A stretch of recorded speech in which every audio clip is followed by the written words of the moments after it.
are back. A2TP podcast, episode 97. What's up, people? It's your boy, International Walk. It's your girl, Tosh, the co-hostess with the mostest. We all right? Yes. Why the camera look so much on me? I don't know. You just wanted it to be on me a lot? No, I think that's why I asked you to give me a scoop. Oh, okay. Yeah, that's why I asked you to give me. You want to give me another little scoop? Give me another little scoop. I mean, even the desk proportion.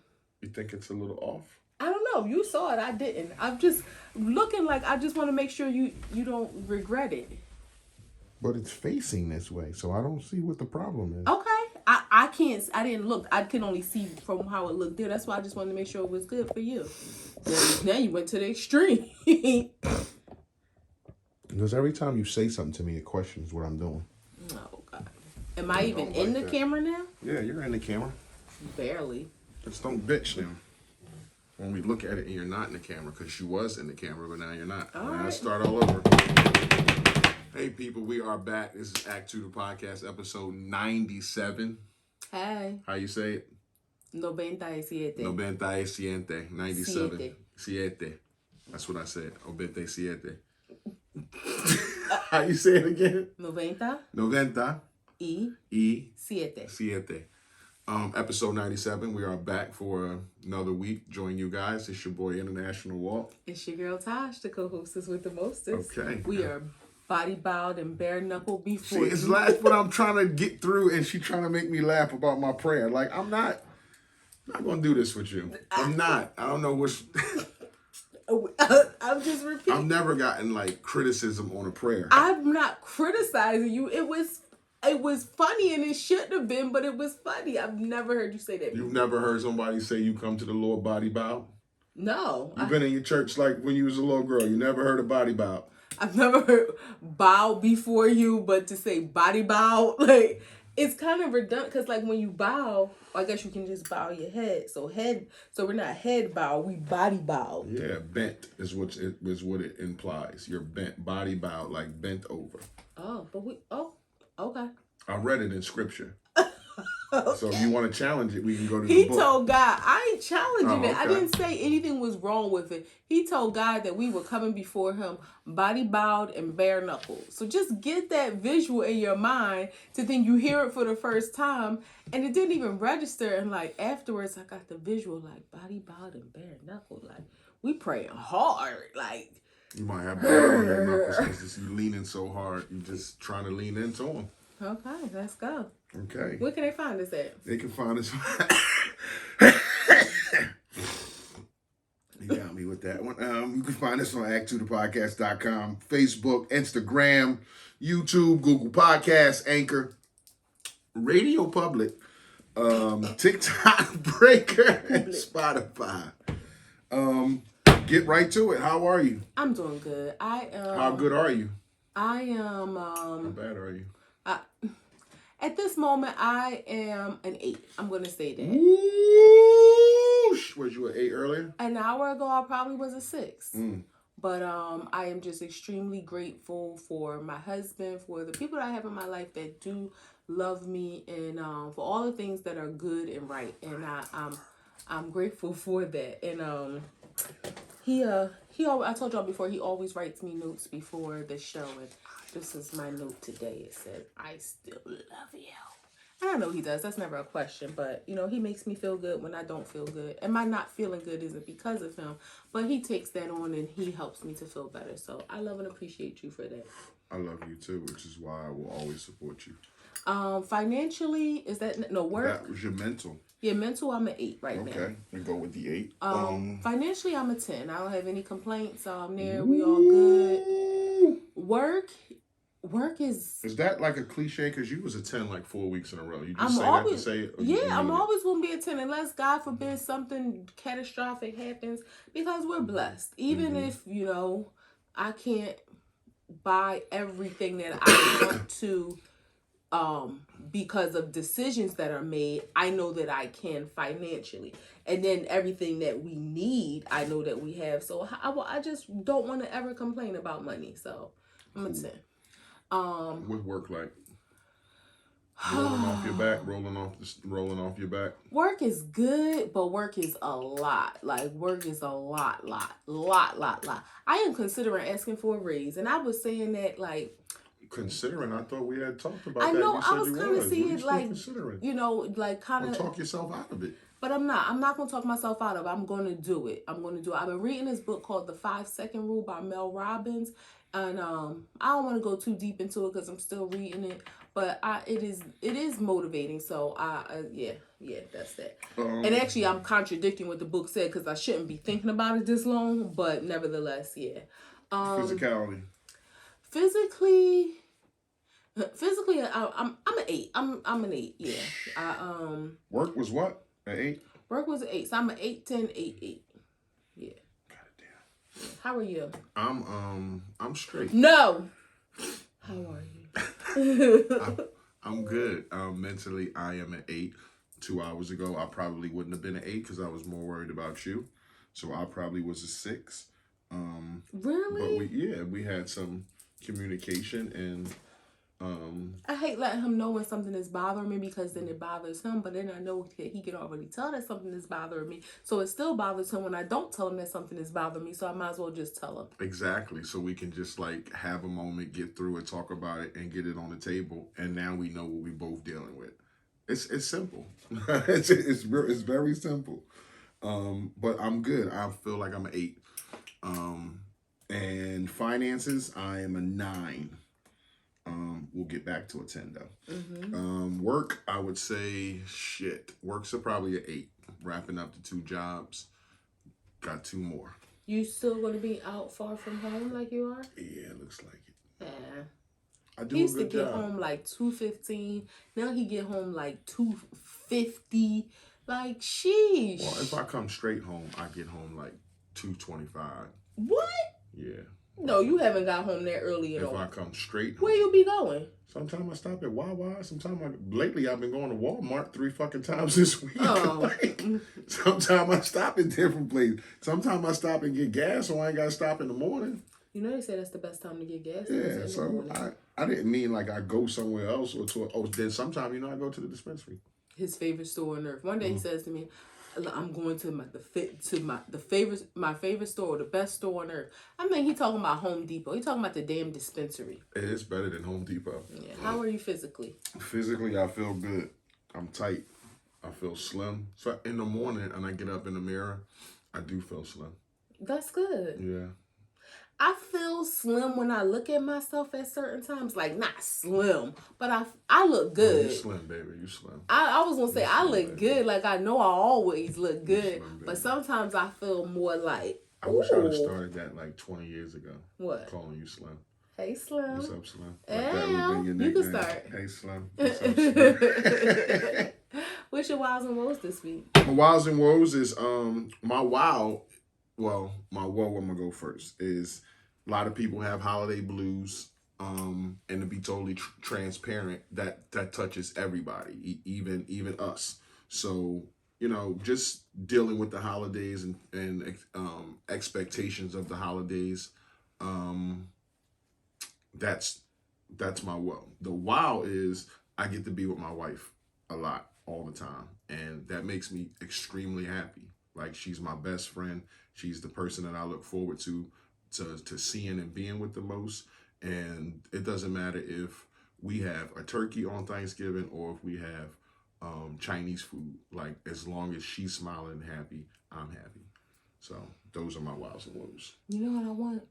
What? Cheesecake. Right now, the way you started, you want anything. You wanted a birthday cake a second ago. I know. I've been trying y'all to eat healthy. A whole sheet cake? Or round? Probably I was thinking a personal one. I was thinking a sheet cake, right? And when they said, "What would you like us to write on it, ma'am?" Nothing. I'll take it as it.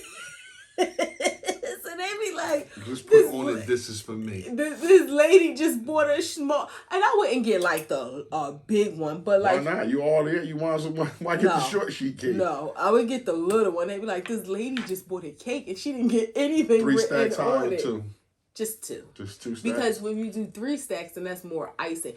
because it's really the same amount of cake. It's just how thin they slice the layers and I want minimal icing. I would prefer just one layer with the icing on top because I'm not a huge icing fan.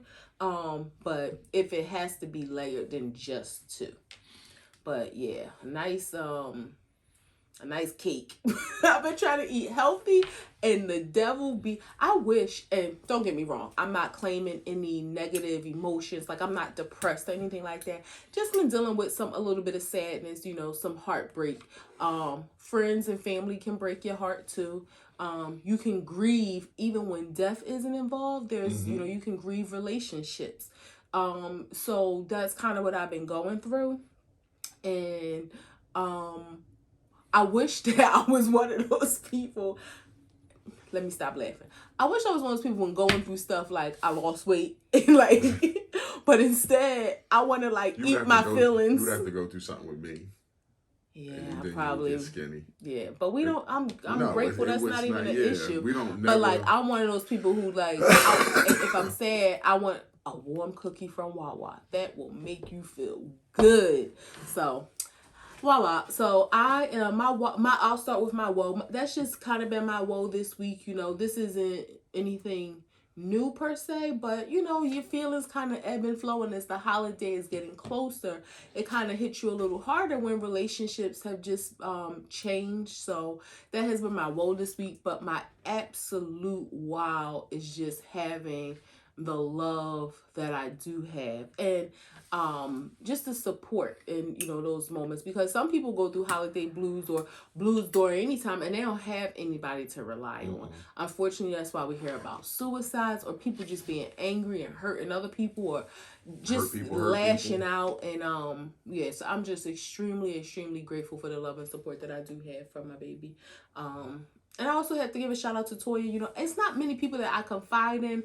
I realized through my healing journey that as friendly as most of y'all may know me to be, I am guarded in the sense that I don't, and it's a fine line between having discretion and discernment about who you share things with and being phony. I'm never phony. I am truly friendly, happy for the most part, but that don't mean that I'm not sad sometimes. I'm just ain't online crying. And I'm never going to be because I have people in my real life who I can express those feelings to. So I try to let my guard down for people I know that I can trust with my feelings, because if you ever hurt my feelings, you will never get a chance to do it again. Which is why she's guarded. And that's the thing. She has she ain't going to get close to you, because if you hurt her feelings, then it's a problem. So and I don't want to give you the chance to hurt my feelings. She guards that. And I'm like that in a sense where hurt and pain over years can jade you in a way where you used to walk in a room and everybody had an A and they had a reason to give you an F. I mean, they had to give you a reason to give them an F. And now you walk in a room and everybody's got an F and they have to give you a reason for them to have an A. So it's different. And this is just our platform where we are transparent, and it helps us heal. It helps us when we talk about stuff. Yeah, so and I ain't telling nobody how to deal with things, but what I will share that has been one of my prayers is I have asked God not to allow the hard times of life or the hard things that we go through in life to harden me. I want to be soft. I want to still be loving. I want to still be kind. I want to, still be me despite any hardship. So that has been one of the things, because I don't want to I don't want to be mean. I don't want to be sharp. I don't want to be, very cutthroat with people, just because that is the sign of when they say hurt people, and they may not even realize it, but they're just real curt and short because they're probably hurting on the inside. But one of the things my therapist has taught me, hurt people, but healed people heal people. So I want that part of me to shine through, but I'm human. I still hurt, through some things. So that's the thing. I don't want the hardships of life to harden me. So big story on the internet today is Shanquella Robinson. Read a little bit into this story. Give me a second. Just for y'all who have, while he's drinking that, if you haven't heard about it, I think you can click on the hashtag on social media. SHANQUELLA. Yep. So Shanquella Robinson went on a fringe trip to Mexico, Cabo. 24 hours later, she ended up dead. Her friends, I think it was 6 of them, talked to her mom, all gave them different stories about how she had alcohol poisoning and passed out and was drunk. Autopsy showed that she had a broken spine and a broken neck. They all left her body there, all of her friends, and cost her mom $6,000 in 2 weeks to get her body back. Mm-hmm. So yeah, just you go somewhere like on a vacation or a trip, you know, you want to travel with people that you can get along with, because you got to spend time and be in proximity to other people when you're on a trip. But you would think you're going with people who wouldn't want to see you dead. You know, like, how does something like that happen? And the jealous friend, like, however that was, if you're fighting a girlfriend or if it's over a guy, like, the story isn't all out yet, but just the shady friend, the jealous friend, like, have you ever encountered anything like that? You ever had a shady friend? So one of the things about this story that has bothered me, despite the obvious that it is even a story, is there's so much conjecture that's going on, where it's like the whole discussion about the jealous friend. And while because we don't know what happened, we don't know how this story, why this story is even a story.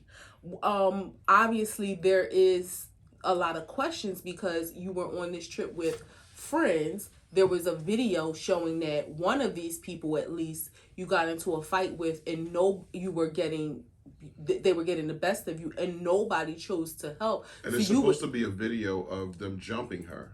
Yeah, I didn't see that. I just saw. Out, though. I don't know whether the guy or the same guy recorded it, but there's supposed to be a second part of that video where they all jumped her, where that's where things got broken and she died. Which is horrible, just to think like you're in this fight for whatever reason. It could not be of jealousy. I mean, you never want to disrespect the dead. Like, let's just say she did something to somebody. Who knows what it is? So, I mean, this whole rhetoric around jealous friends, I think, may be premature since we really don't know the story. That's fair. But what we do know is this girl went someplace with 6 people, or she was one of 6. I don't know whether it's 6 or 7, and she didn't come home. Mm-hmm. The fact that it happened within 24 hours. Did they finish the rest of the trip? I don't know. But I know she said her mom, the last phone call her mom said was, we're about to eat some tacos and I'll talk to you tomorrow. And then she said she never talked to her again. And that night is when the situation happened. Right. And I mean, let me just say, for the sake of the podcast and just conversation, we don't know what happened, and I agree with that. But let's speculate a moment. Yeah. Like, why would somebody fight? Why would girls fight on a friend trip? Like, is it either over jealousy, something you said smart? Are you flirting with somebody's boyfriend? Is it about money? Like, you're a woman. Like, what are things that you get into it with when you're supposed to be on a fringe trip? I think it could be all of the above. And I don't think it's just something that's specific to being on a trip. It could be at a party, at a club together. You know, y'all could all have a dinner. But you wasn't even there for 24 hours is what I'm saying. Yeah, but I'm saying, like, you could have... But it could be, y'all could have gone into this event with already something brewing. Mm-hmm. You know, I don't know if all 6 of these people were friends, because I know there has been scenarios like my sister may have gone on a trip with, you know, a group of people, and 3 might be her friend. 1 might be the friend of somebody that was invited. Another one might be the friend of somebody that's invited. So they may all know each other, but not everybody is like a posse, for lack of better words. I think what you're said... You're my friend, that's your friend. I get it, but we all know each other. But like, if I had let's say if I had planned a birthday trip and I invited 5 of my friends, I told you I don't have a friend circle. I have a friend asterisk, where they all are connected to me, but they're not connected to each other. So technically, it could be a trip where we're all there, but they're not friends. But I think this is an indication that something was brewing, and it was something that these people weren't mature enough to get by. To fight like that as adults, it's crazy. I mean, I know there are some, and alcohol was involved. Right. So that just kind of changes the dynamic anyway. That lowers people's inhibitions, makes you like make bad decisions, react impulsively. And it could be a situation where, yes, it could have been some jealousy. Yes, maybe she flirted with somebody's man. Maybe somebody just didn't like her because she was cuter than them, or maybe it was a money situation where she told somebody they had to pay for. Like it is a myriad of reasons of why it could have happened. The unfortunate situation is, as adults, why are we fighting like that? Like fist fighting to the point where somebody ends angry. up dead. People are angry. People walk around and no self-control, unhealed, impulsive, no self-control, and they're angry. And I've been there before. I understand that feeling, but that's the problem.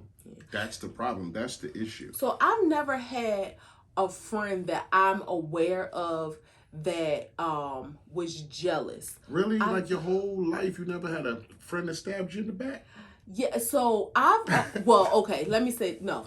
So I did. And let's just say don't say like, when I was 5, some girl took my boyfriend. No, like, I was going to say when I was 14, between like 14 and 16, I had the same boyfriend. And I remember I had these friends, and we all grew up in church together. And I had these friends who, like, we were really close. They were cousins, but they grew up like sisters. And they lived with their grandma. And they used to sneak in their friends in at night. Like I guess their boyfriend or whatever, like it was guys, but it wasn't all like a boyfriend girlfriend thing. It was like friends hanging out, having fun or whatever. But one of the girls who I was closest with, and I'm very perceptive about stuff like this. And I used to know that he used to go over there because like we would talk or whatever, and we was all friends. And I used to be like, I know she like you. Like, she always in your face. She like you. And any situation that I've had with friends, like when it comes to guys, I'm that girl that I'm gonna step to you over my boyfriend. Like, and yeah, she ended up liking him. And I remember one day we were like at church, or it was like a weekend activity or something, and I like said something to her like, don't say nothing to me. It was like I wanted to start a fight with her because over him. So that was kind of like and I don't know necessarily if she did anything, but she was flirting with me, and our relationship was never the same. We still friends on social media, but like our relationship it changed from that point. Like it was never the same. Before you answer this question, and I'll answer the same too. Think about this before you answer, because I'm not implying that you're a bad person, but have you ever directly or indirectly stabbed somebody in the back? A friend? Indirectly, yes. And I'll say this. So I had a friend. I'm gonna tell y'all the short version. I had a friend whose husband was cheating. Mm-hmm. And it was a group of us who were friends. Mm-hmm. So she knew he was cheating in some aspects, but I found out that he was cheating in even more of an aspect.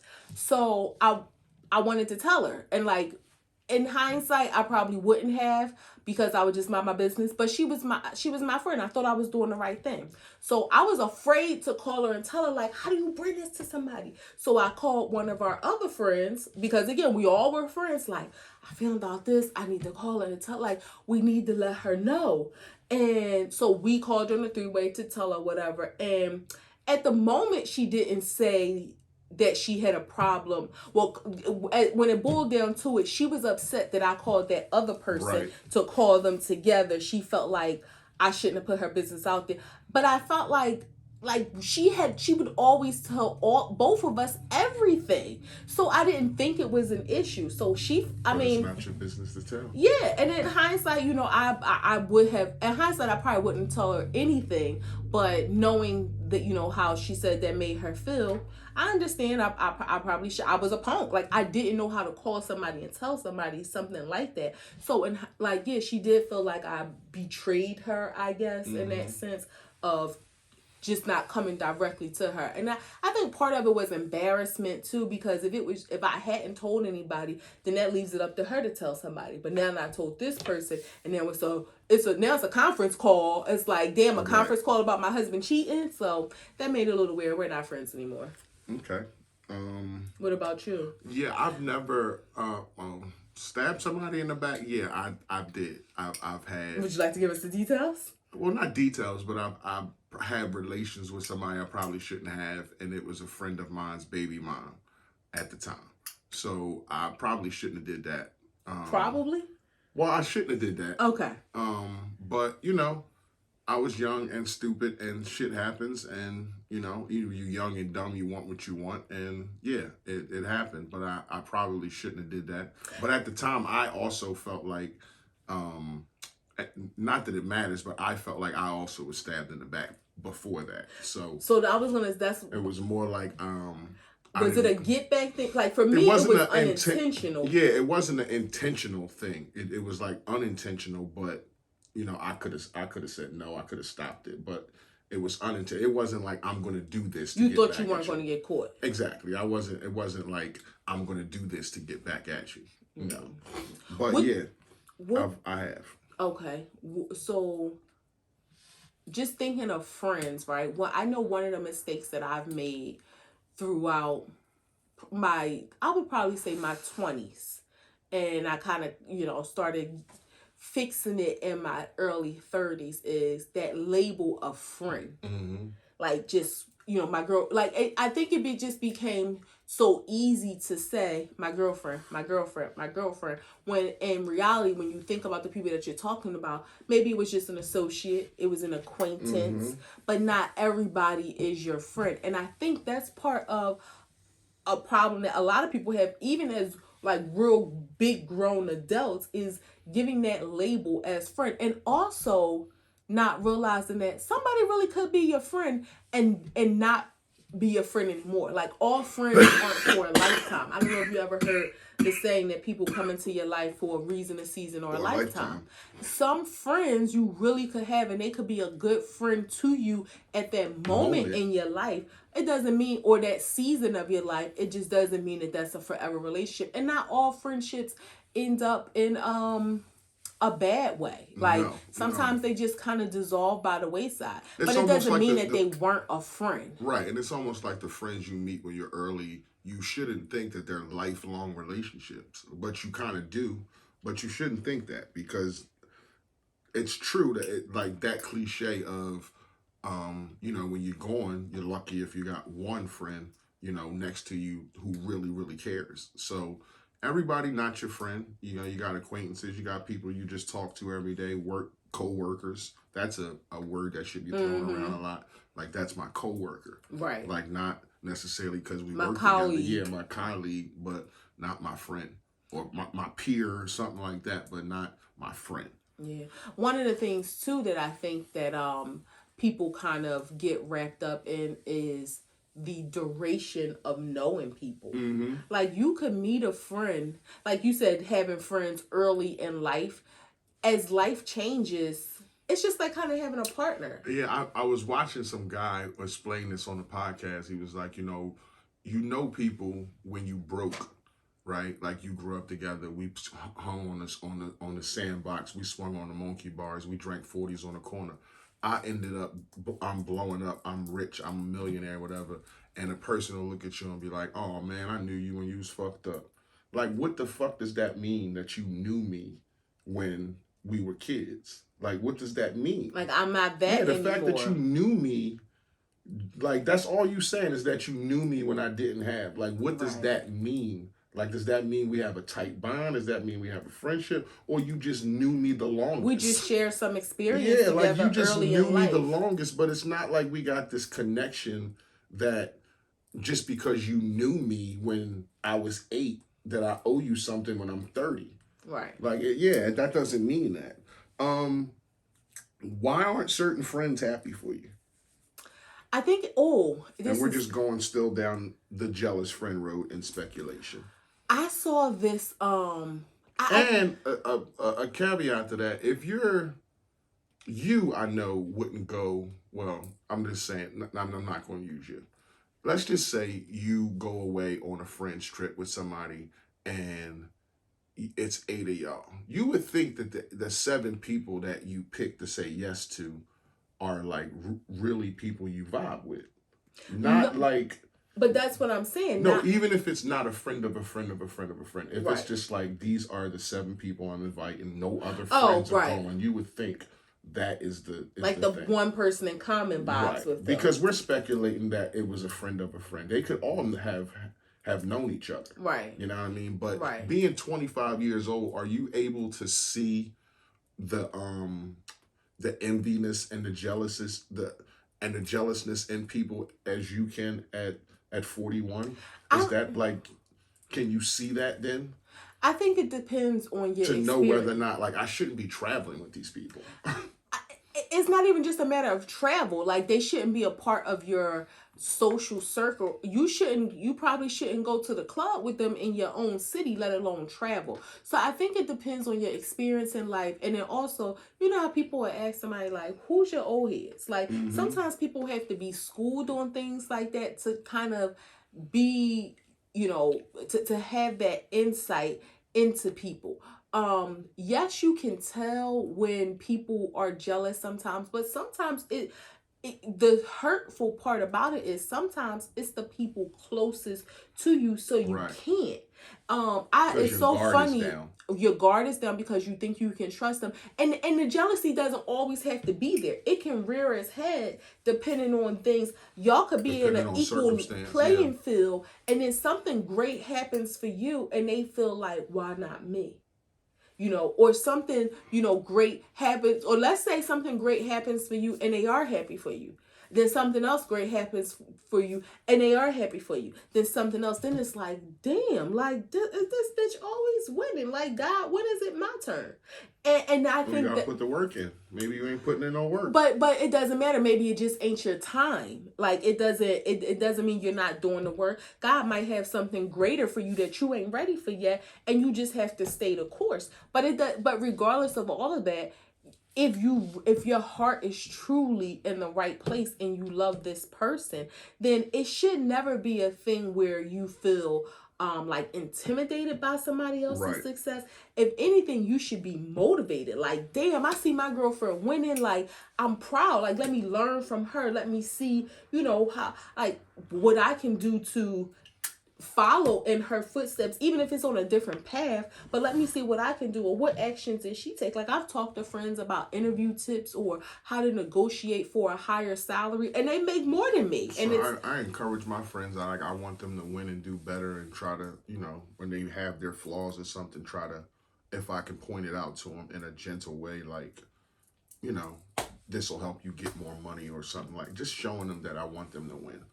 So I think that's important. But but I think the reason why people are jealous, it just simply comes down to them wanting what you have for themselves. Is it nature or nurture? I think it is. That's why I didn't want this later. I know, because you keep clicking it. That's why I wanted my other one. I think it's nurture. Like, So you think that envy and jealousy is something you learn? Yeah, I think it's something that you not learn as a kid, but like you learn from your environment. I don't think you're born like that. Like, I don't think. So you don't think it's just part of being a human? Like, human beings are jealous. Human beings are envious. Like, you want what other people want. It's not that, like you said, you should aspire to be inspired by a person who has more than you, or what you think is success, but you don't see it that way. You just want what they want. But I think it's nurture, because not even nurture from the outside. You have to nurture your own thoughts to not allow yourself to go there. Like, I don't know why this popped in my head. Like, I have a friend who owns a lot of property. And that is something that I aspire or hope that one day, like, and I'm not saying a lot, but like, that has always been in the back of my mind, motivational. Like, damn, like, I hope to one day have a fraction of the properties that she owns. So I'm not looking at it like she got all these properties. Like, I wish I could get, like, I don't even know how to look at people or things in that sense. So you've never been jealous? I've never. Like, have you ever been jealous, like, from a teenager up, just been jealous of something, and like, even like just court yourself, or just been envious of something? Like, Because they're kind of when you think of the 7 deadly sins, they're all in us. So how can you say we're not born that way? Well, so that's why I said it's about nurturing your thoughts and how, like, we're. But you said I don't think you're born that way. You said those specific words. I think you are if the 7 deadly sins are in us. Like, all of them are in us. You just have to tap into that emotion to feel that way. But that's why you're not supposed to do those things, because I think innately they're in us as human beings. But I think the nurturing part comes into how you train your mind to think, how you cultivate your own thoughts where you don't. So yeah, maybe it's innately in us. Like it may be innately in us to, I don't know why I was going to say murder people, but I don't think that's like in us. That's not, well, you got to think back let's dig into the conversation. When you go back tens of thousands of years where we used to have to kill to eat, then yeah, I think it's in us to murder and know that we have to kill something to eat something. But we then, we nurture our minds to know that that's not right. We don't have to do that. Like, there's other ways to do it. But I don't think we nurture our minds to say it's not right. I just think technology advances to say we don't have to do it no more. Because people still hunt to the day for food. Well, killing for other purposes. Let's just say not killing for food. Like, somebody do something to us and we could want to perform an act of violence on them. Like, it's in us to become angry, to want to lash out, but we nurture our minds to not allow that to dictate our actions. That person who can ask you, hey, Tosh, you want to buy a lottery ticket with me and go in half? And you're like, nah, I don't want to. And you hear 2 days later they hit for 500,000. You're not jealous. You're not envious. You're not like, God damn. Yeah, I'm probably regretful, but I'm not jealous of them because it's just like, damn, like, I wish I did, but I'm not jealous of them because I don't. Like, okay, do I want to be a billionaire? Yeah, but I'm not sitting here. I think envy comes with malice. Envy comes with malicious thoughts about the person or negative thoughts about the person.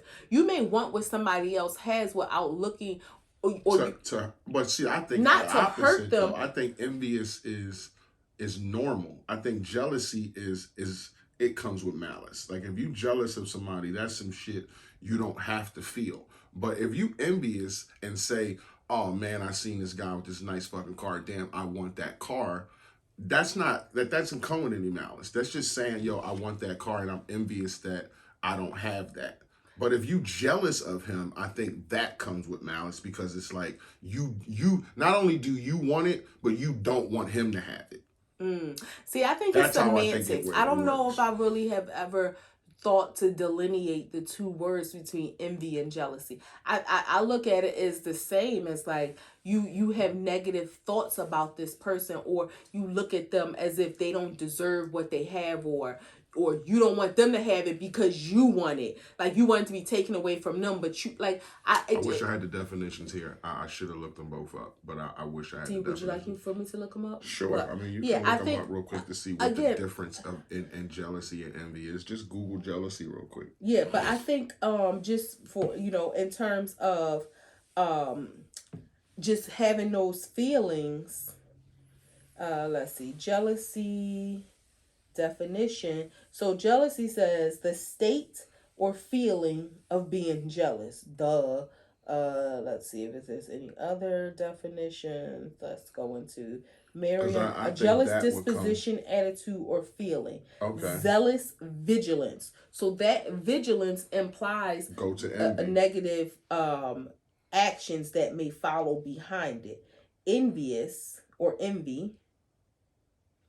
Painful or resentful awareness of an advantage enjoyed by another, joined with a desire to possess the same. See, you not only envy and malice. Yeah. No, it's obsolete, but that was the word. An object of envious notice or feeling. So that's the noun. And then to feel envy towards or an account That's what I was saying. I think envy is tied more. I mean, you're right. Envy is tied more to malice than jealous is. Yeah. But I think about it differently, because I just think if you're jealous of somebody, you don't really want them to have it. And also you want it. Yeah, I look at them to both. I look at them to both. I look at them both the same, as they both conjure up some negative feelings about the other person. It's not just like, damn, you want that for yourself and you're happy for them. Mm-hmm. I think that's a difference than, damn, you don't think they should have it. You want it for yourself. You want them not to have it. Being around girls your whole life, it was your girl. What are some of the envious signs? And girl groups, like when you, what do you have to hear where you perk up and think, this bitch don't like me? Sometimes it's not even so much what you hear is what you don't hear, or don't hear. So, well, that's what I'm saying. Like, it's because a lot of times people who are envious or jealous, they won't say much, but that's the thing. They won't support you, or you won't hear the congratulations, or it will come with, you'll hear a tone in their voice, or if you're in person, you'll see a look on their face that, while they may say it, they don't really mean it, or their body language shows otherwise. And they just truly aren't happy for you. Or in your happy moments, they make it about themselves because they're so envious of whatever's going on in your life. You got a new job, you got a new man, you got a new house, a new car, you got a raise. Whatever the situation is, that they just feel like they wish it was them. Like, they can't. And that's the sad part. For some people, that's why I said it's a part of nurturing your mind they can't turn to think off. Differently. Right. They can't even hide it. And now sometimes there will be things that people say, like, you might tell somebody about a job, they like, you really want to do that? You think you can do that? Or if it's about a man. I think that's too direct. I think the first part, like, you really want to do that? I think, but if somebody says, you think you can do that? That's like, what the fuck you mean? But somebody can. And I'll just say this, like, you just won't have that support. Sometimes people will, it's one thing to doubt yourself, but for other people to doubt you, like, okay, we were talking about you potentially progressing in your career of, doing something different within the construction field. And if you talked about that and I said to you, like, damn, babe, you think you really ready for that? It would break my fucking heart. Exactly, because it's like, damn, why wouldn't you support my growth? Even if it's something I've never done before, like, you can do that. You gonna figure it out while you doing it. Right. Like, so that's the thing. Like, when you have a friend who just, some people really don't know how, and I'm not excusing them, but some people really don't know how to be happy for others if it's not for them. And I'll tell you this from a personal place. With not being able to have children, one of the things I can say truly in my heart, as much as I have seen, it's weird because when I see strangers, it may conjure up some feelings of sadness and, like, not that I don't want them to have their baby, but like, damn, I wish I had that too. And I test myself with this. So I'm saying this transparently. Anytime somebody close to me, a friend or family member, I am genuinely, like, and maybe because I feel like that's an opportunity for me to, like, have a new baby, like, within my life somewhere, even if it's not direct, I'm genuinely happy for them. Do I still wish that I had that opportunity at some point? Or I used to. I'm almost 42 now. Ain't no babies popping off.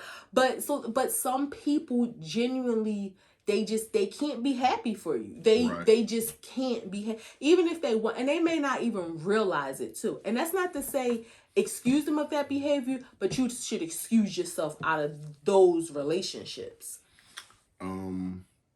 That's crazy.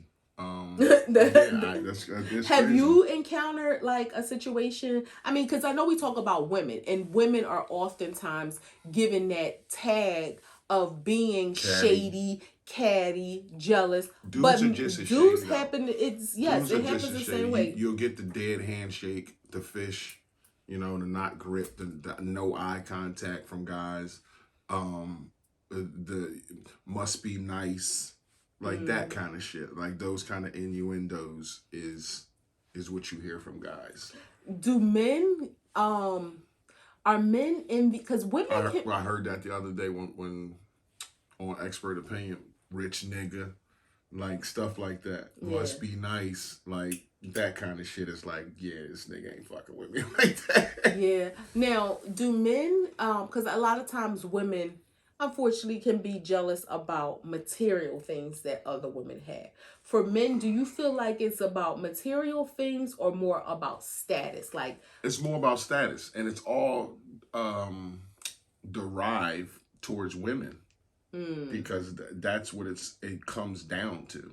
Because that's what you want the nice car for. That's what you want the chain around your neck for. That's what you want the house for. That's what you want the money in the bank for, is to attract the best option for you. I mean, that's just what it boils down to. That's why when we was having that argument about, you were saying women get dressed for women, and it's like, no, y'all put that shit on for men. So it's the same thing, vice versa. Like, yeah, it's certain people that get dressed because they like fashion, but for the most part, you're trying to attract the opposite sex. You know what's weird about men, though? The thing that y'all would think y'all are most competitive about, you don't know about each other. What you mean? Penis size.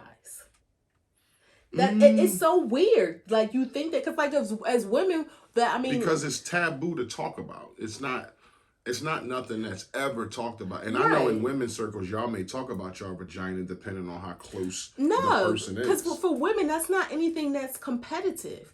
But women may talk about men and like compare them. How isn't it competitive? Your vagina? Yeah.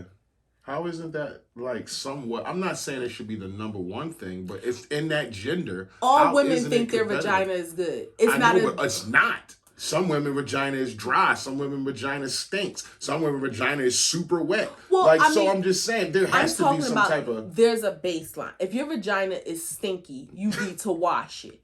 If your vagina is dry, medical condition. There are things that you can do to help with moistness, and it may be dry for that person and not dry in general. Right. So there's kind of a baseline with coochie. Okay. Yeah, you have some that is more wet. You have some that may be fatter. You may have some women that have a camel toe and that sort of thing. But for the most part, women don't compete. Like, you will never hear a woman say like, my coochie, it's okay. Like, I think it's good. For the most part, all women think their stuff is good. Now, right. Okay. I'm not saying it's true. I was ready to say men could have a different conversation. I was ready to say from a man's perspective, that's not the case, and it matters. So it's and I would think in that gender, and you can speak to it better than I can. I would think that there is a level of competition. Not saying it's high like. There's no, I can tell you, there's no competition around how good. Now, if you like, if your man is cheating and you arguing with the other woman, that might be something you throw in there, like, he cheating because mine's better than yours. Well, how about the girl he cheating with say he over here cheating because he said you got that dead ass pussy? Again, that could be something, but the girl who he's cheating on could be like, yeah, but he's eating it every night. Like, so that could be, because he could just be saying anything. Right. So I'm saying, but what if general, she says that not, and it rings to be just a tad bit true at the moment? Like the thought pops into your head, damn. Like that's circumstantial. I'm telling you, for the most part. Okay, and I believe you. Right. That's not something that, if you want to talk about breast size, that might be something. Ass size is y'all competitive over that? Not competitive per se, because women have learned that men, while yes, y'all like a big butt, we don't care. Exactly. and you got way too many women that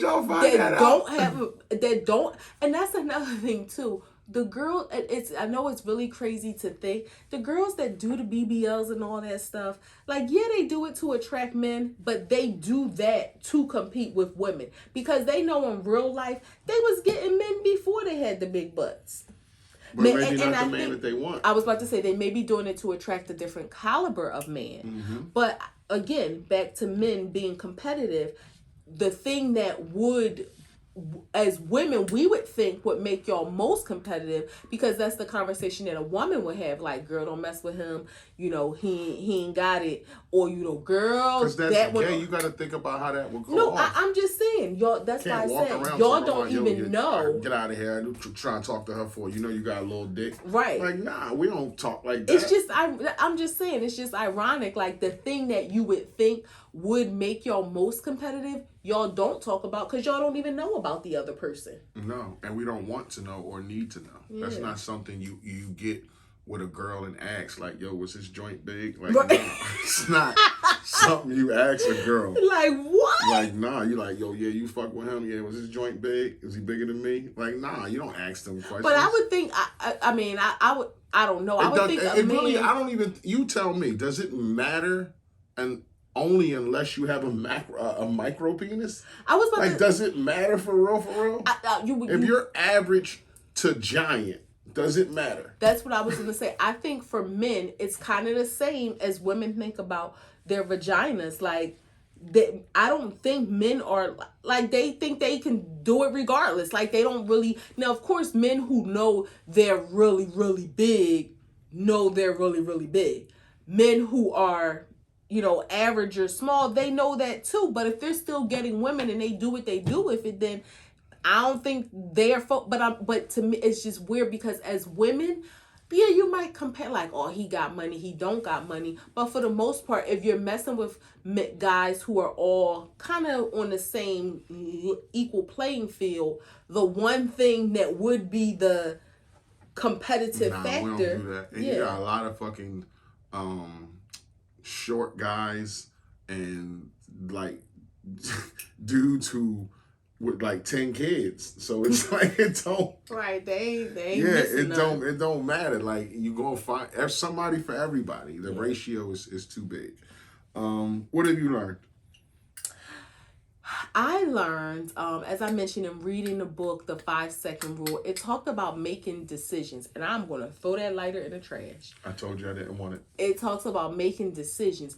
Did you know that every decision that you make is based on how you feel? Mm-hmm. And I'm going to just pause there for a second to let you think about it. When you make a decision about something do I feel like doing this? Do I feel like getting up? Do I feel like eating this? What do I feel like eating? Do I feel like drinking this? I feel like a Pepsi right now. I feel like I want some Coke. So every decision, and there was an experiment that was done. Hold on before you finish. And you make 36,000 decisions a day. Right. And there was a experiment that was done on people who had brain injuries where. And I'm sorry, when I talk about how you feel, that's tied to your emotions. Y'all know that. So there was an experiment done on people who had some sort of brain injury where they could not feel any emotions. And do you know they could not make a decision? Do you know what part of the brain was hurt when they was injured in the brain where they couldn't make like what? The medulla oblongata. The medulla oblongata. And they actually, I might have made it up. I don't remember if it was the medulla oblongata or the frontal. No, this is your medulla oblongata. Yeah. Or if it was your frontal cortex. I'll come back to you on that.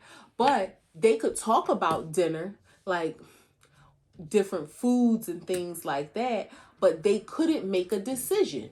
Like, and saying, I feel like eating Chinese, or I want this, or I have a taste for this. Because even if you have a taste for something, it's based on how you feel. Those foods, when you have a taste, are tied to some sort of emotional connection. So the fact that they couldn't feel and that was gone, they couldn't make a decision. They could talk about dinner, but I can't say that I want pancakes because that feeling is gone. Exactly.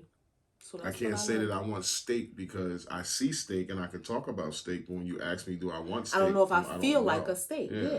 So your decision making is tied to your emotions. And if you think about it in a broader spectrum, if you think about when people make bad decisions and we talk about, hurting people, you think about where their emotions are at the moment and how they may act out and what that translates to. Or you think about, a person who may be heartbroken and decisions that they may make that may harm themselves or others because of that emotional state. Or you think about people feeling good that, they may go out and be very philanthropic that day. Your decisions are based on your emotions. This may be information y'all already knew. It was just like, very introspective for me. So just wanted to share.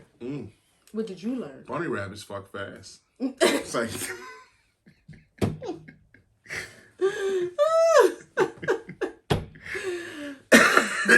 You just wanted to bring it down a couple notches? I didn't know that. I thought they did it slow. They do it real fast. You're it's like, no. I just want to say life changes in ways that are good or bad, and being able to adapt and accept things that you can't change is paramount. That's what I learned. I'm gonna call BS, but I like it. You're gonna call BS about what? Because you didn't learn that. You knew that, and you just wanted to tell us. But I like it. Wow. I like it though. I can't live like never. It's a shame. 3 grams. What's one dish you don't want this year for Thanksgiving? Turkey. Well, bird? That would be it. If you had to take one thing off the traditional list. One thing off the traditional list. Off the traditional 6. Here goes my feelings. I don't want stuffing because I don't feel like making it. So if I would have to say it, it would be stuffing. I also don't want macaroni and cheese because I don't make it good. And the person who makes it best in our family, we're not having Thanksgiving with. So I don't want that. I also don't want any of the traditional vegetables that come with it. So I think I want pizza for Thanksgiving. Pizza? Slices? Pizza makes me feel good. Pizza and ice cream? Cheesecake. It's like, no, but if I really had to say one, I don't have a taste for turkey ever. And then stuffing, again, I love stuffing, but I don't feel like it's a lot of work to make. It would be the turkey for me. Yeah. Like, I don't ever have taste for turkey. Yeah. Ever throughout turkey the year. Wings, but he doesn't like them. No, they have black veins in them. Like, that's not black, that's the blood in the veins. And that's like in the meat. Like, you can't get around that. Look at the turkey wing next time you getting down on it. You'll see the little black. I think I'm gonna make like 4 turkey wings for me and make him a steak. That's cool. We got a small little cast iron skillet. You can throw yourself some turkey wings in there. Mm-hmm. I'm gonna have a steak. Trump 2024 is going for president again. Trump. Don't be shouting out his name like that. We're not Trumpers, but I'm just saying. Trump 2024. He's back. You know what I'm not looking back. I want the smoke. What I'm not looking forward to is the whole election, the campaign. It's going to be worse than TV, the whole Senate. I already don't watch TV like that. I don't want to watch TV. Like, it's going to be everywhere. Yeah. I am happy that we live in, an affluent 75% black neighborhood, because I couldn't imagine living in the area where it was a lot. But with that kind of percentage, you will see Trump signs. No, I'm sure we will. See Trump signs. But I think a lot of being in the affluent area, you will see Trump signs because it's about. But I think a lot of black people are undercover Trumpers. I'm telling you, people got lawns. Some people will, but I think a lot of people are undercover Trumpers because of the stigma that comes along with him. It's funny you say that. When I was behind a guy in a fucking pickup truck that had Trump stickers all over the back of it with a giant American flag sticking out the back saying Trump, Trump, Trump. Well, obviously he ain't undercover.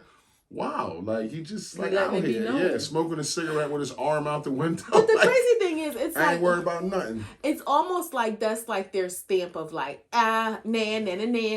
Because we think about all the people that have run for elections in the past, and yes, people will have a bumper sticker. Never before have we seen people go to that. It's almost like that's their like Confederate flag that they're waving, like nah, this who I support. And it's like, I don't care that much. Like, you went out and destroyed your truck with all them stupid stickers. The question is, what are we doing as and we don't have to say, but as far as the voting process, we've seen Trump and what he did his first 4 years, and we know his divisive rhetoric. He can speak at the podium. His policies wasn't all bad if we just putting everything on the table and being honest.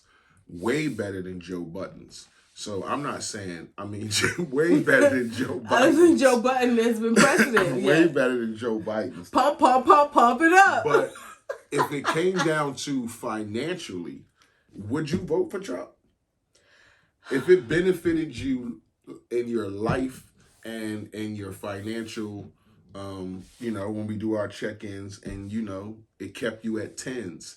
Would you look past, like, okay, yeah, he can get up there and say some foul shit, but that doesn't mean he didn't sign 8 policies that might help you? If it's just purely financial, if that's the only motive, I wouldn't say I would vote for him just for financial gain, because when it comes to the policies though. But when it comes to morals and ethics and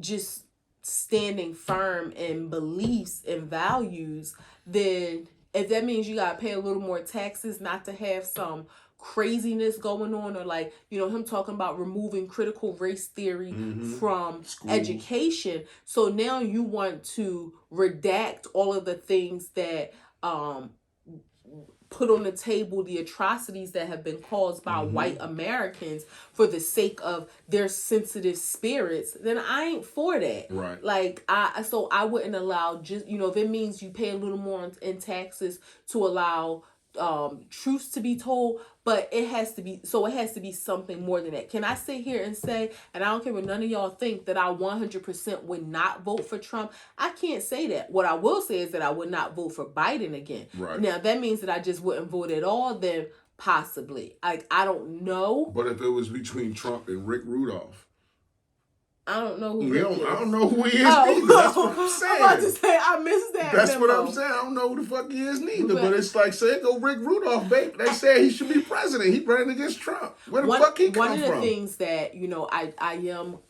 I think, I say that right now, I don't know how I feel tomorrow or in 6 months or in a year. Like, he kind of teases me because I've been more engaged in finding out things about town hall meetings and stuff like that. At this age... My life is different, y'all. At this age in my life, I don't want to watch TV, but I want to do more reading and get find out some real information about these candidates. Like, I didn't know about the stuff about Kamala Harris and Joe Biden until, it was publicized from, the Charlemagnes and that type of stuff. Like, when people started talking about it, I myself had not done any research or did not know anything. I mean, you were a little... But I wasn't aware. You were small. I mean, the second time he fucked up, you was kind of aware. The first time, no. The first time was in 86. Their names is what I'm saying. Like, I knew whatever was going on in the government, but it didn't directly... Was in 94. I think you was... It didn't directly affect me, so I wasn't aware. All right. Like, yeah, I just have never might have put a law in that would have locked one of your little boyfriends up. I didn't have no criminal boyfriend. So, no. All right. Well, everybody brace yourself for 24. Yeah. Through 28. But not just brace yourself. Brace yourself for 23 through 24, because that's when it's going to start. Yeah. But I mean, his 4 years, and he going to want all the smoke. And it's going to be the only 4 years he can be president, because he was before. So you only can do 4 years, because you only get 8 years being president. Yeah. So he gonna do everything. He gonna want all the smoke. So it's 8 years per lifetime, not 8 years consecutively. Okay. 8 years per lifetime. Okay. Yeah. So just Obama get ready for 2024 through 2028. No, I don't know Obama. I knew he did his 8 before, but I didn't know if you just had to have a gap. So he done. That's why Bush Senior didn't do his other 4. Well, he got beat out by Ross Perot, that rich dude before. Okay. You don't remember him either? I do remember Ross Perot, little guy. Yeah, I was ready to say he had a funny sounding voice. And a big hat, yeah. Third gram. South African TikToker wired her mouth shut for breast reduction. She lost 26 pounds doing intermittent fasting, and then she decided that wasn't enough, so she wired her jaw shut with wires to her teeth shut, like Kanye had, and she lost 31 pounds in 7 weeks eating soup, smoothies, and yogurt. But she did that to get a breast reduction? Yeah, she had to lose weight to get her breast reduced. Wow, that's some it's sad, because it goes to show that she felt like she didn't have the self-control to do it. So she had to go to that extreme. Sheesh. That's scary. But you know, that's what I thought. I was like, damn, she's gonna keep putting food in her mouth. I know 2 people who both had breast reductions and their breasts grew back, because what a lot of people don't, like they breast grew back. Titty meat grow back? what a lot of people don't realize is a lot of breast meat is fat. So with her, if she has to do all that to change her diet to lose weight for the surgery, now once she resumes eating normally, because obviously she must like to eat, that's why she had to lose this weight. If she goes back to eating a normal lifestyle and doesn't stick to this strict regimen, her titties are going to grow back. Again, I know two people. I had no idea that titty meat grew back. Yep, I know two people who, and I'll tell one of them you know of. Isn't that like a limb? A titty like a limb? It's fat and muscle. No, the muscle won't grow back, but the fat around it. That's why you think about it. When people lose weight, they like without getting a breast reduction, the boobs get small, and then they gain weight back, they fill up again. I thought if you got a breast reduction, I didn't know your titties could grow back. You can get fatter. It's just like if you get a tummy tuck and you gain weight, you're gonna get fat again.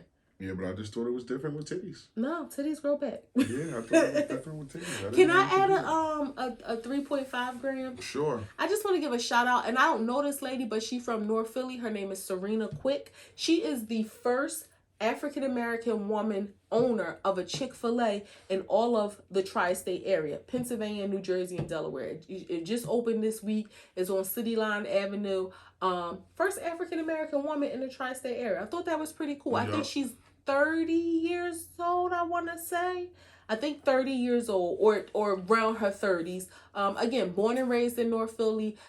Says she's an entrepreneur, like she had other businesses before, but she moved into this business. And I don't know this lady from a can of paint. I seen somebody post it, and then I looked at the story. They showed it on 6 ABC, and I just thought that was really, really cool. It's super worthy of giving her some props. Good for you. Hope you get another Chick-fil-A. But let me just give you some tough love. Y'all better have that Chick-fil-A right. Black businesses out here, y'all better have that Chick-fil-A right. Y'all better be saying my pleasure. Employees better be saying, you better have some hideaway people, what you call them? Secret shoppers. Did you know that Chick-fil-A owners, though, are required to work there? Now, I don't mean you there every day taking orders. You on payroll, though. You on payroll. You may work one day a week, like, I don't know, but you are required to work there, which I thought was pretty cool, because that means, like, you think about, like, Magic Johnson that owns, like, all those TGI Fridays. He ain't working there. And I'm sure he probably has a standard, but he's probably not immediately in touch with how it is. Or some shit like right. So now if that's one of the requirements for their franchising, then that keeps you engaged into what's going on, how things are going. That's probably how they keep their customer service so great. Yeah. But just make, what was her name? Serena Quick. Just make sure, you're doing some quality control up there. People hanging out in front of the store, nobody saying my pleasure. That's not the Chick-fil-A we I think she'll do great. I think she will too. I'm just wanted to, put that out there. But I'm happy for you. That's a wrap. Let's do a wrap. Act 2 the podcast, episode 97. One more in the books. We got 3 more to 100. We got a big episode coming for 100. Don't want to talk about it yet, but it's going to be big. But episode 97 in the books. Your boy International Walk. Your girl Tosh. Be co-hostess with the mostest. Act2thepodcast.com. Facebook, Instagram, YouTube. I'm going to find out when I go to work tomorrow. Google Podcasts, Anchor, Radio Public, TikTok, Breaker, and Spotify. That's where y'all can catch our faces, catch our videos, catch our pictures, catch our episodes. All 97 of them. So check them out. If you fuck with us, you fuck with us. If you don't, God damn it, you should. Peace.